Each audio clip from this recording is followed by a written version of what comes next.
અહીંયા આ મોડલમાં તમને જોવા મળે છે કે તાંબાના તારનું એક ગૂંચળું છે, નીચે વિદ્યુત પ્રવાહને આપવા માટે એક વાહક તાર જોડેલો છે। અહીંયા એક સ્વિચ આપેલી છે। સાથે જ આપણે અહીંયા વાત કરીએ તો એક હોકા યંત્ર છે જેમાં સોયાકાર ચુંબક આપેલું છે। હવે આ સોયાકાર ચુંબકવાળું જે હોકા યંત્ર છે એને આપણે તાંબાના તારના ગૂંચળાની વચ્ચે મૂકીશું।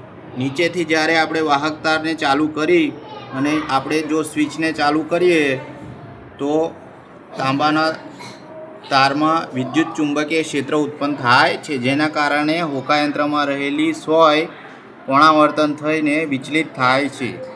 તમને જોવા મળે છે કે અંદર સોય ગોળ ગોળ ફરે છે।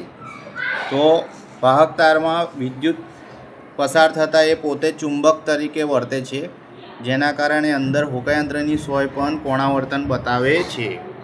ઓસ્ટેડ નામના વૈજ્ઞાનિકે શોધ્યું કે જ્યારે કોઈપણ વાહક તારમાં વિદ્યુત પ્રવાહ પસાર કરવામાં આવે તો એની આસપાસ ચુંબકીય ક્ષેત્ર ઉત્પન્ન થાય છે।